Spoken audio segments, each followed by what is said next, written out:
Hello, everyone, and welcome to another episode of The Breeze. Breezeway Productions The Breeze, where we bring you the latest in independent films and film festival news. And we're happy to continue our coverage of this year's Cinequest Film Festival. And we are talking with filmmaker Ryan David today about his film, Futra Days. How are you, Ryan? I'm great. How are you? Very good. Happy to talk to you today about your film. So tell us a little about Futra Days. Yeah, it's I like to say it's a speculative sci-fi love tale.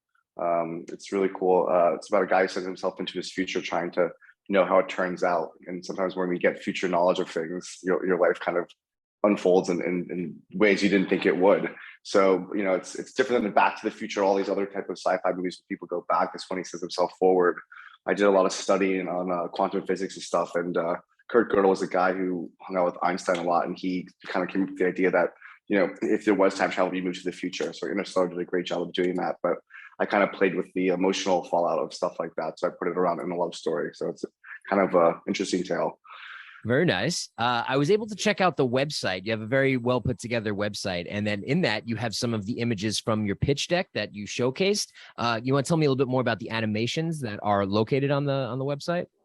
Yeah, of course. I mean, we had a really cool special effects team, and I didn't have that much special effects budget, so I really wanted to make the time travel sequence really pop. So we built a really cool sound design, and kind of the animations and stuff is from that kind of sequence. So it's like in the beginning of the film, it's a time gate sequence. Okay. You have in the film Tanya Raymond, Brandon Sklenar, Rosanna Arquette, Jordan Hearn, and Emily McEnroe. Tell me about how you put together your cast. Yeah, I mean, it was just, kind of this casting process was kind of slow. Tanya came in to read for us. She doesn't usually read, but she really just loved the script, and she had kind of been in a relationship recently that was kind of similar to that, so she felt called to it.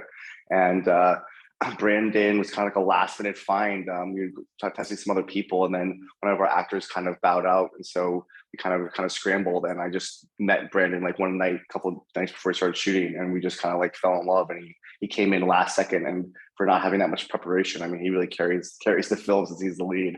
So it was great. Then other people were just kind of through our producers. We kind of put them together. So it was actually a great process, and the cast were really cool because of the way they came in. Like we kind of improv a lot of the script, so they were really game to kind of do that. So that was a fun process for me. Yeah, I saw another video that was on your website. Talk is an introduction to the film that is showcased by one of your actresses, and then she talks about how your filmmaking style was very not to say fast and loose, but very independent, so that you're able to work with your filmmakers very freely. You want to talk about how your filmmaking style is constructed in that regard?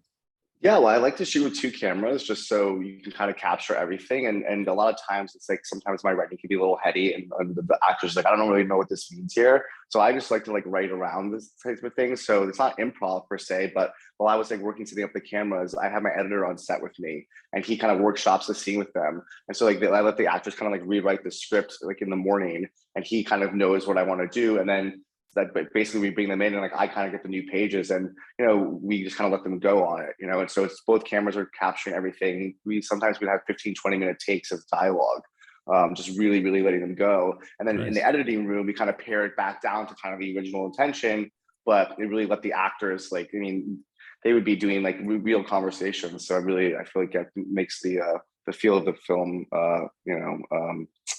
we get that feel. Sure. Well, we showcased the trailer for the film before we go into the interview when we published the video. So when I watched it, I said, this is really one of the most clean, well put together trailers that I've seen from a film at a festival recently. So tell me a little bit about how you put together your trailer for the film and some of the people involved in post.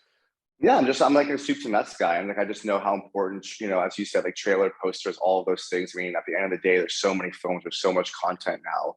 And so I just want to, do my best to stand out and, not have everything be so, not necessarily, it's like I'm thinking about the iTunes store at the end of the day. So I try to like build things around that, and I just have a really great editing team. And we really wanted to tell the story the best we could in the trailer, because the movie can be kind of complex and mind bender. So our goal is to try to tell as much of the story in that, and also with the poster, so that when you look at the poster after watching the film, you're like, oh, this kind of all kind of makes sense. Like everything, even with the website, as you said before, it's all seamlessly one package. And I think it's that going that extra mile really helps you a lot.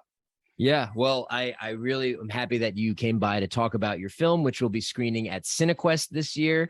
Can you tell people where they can go to find out more about the film, like your Instagram or Facebook or socials and things Yeah, like that? it's all that's on the futradays.com website.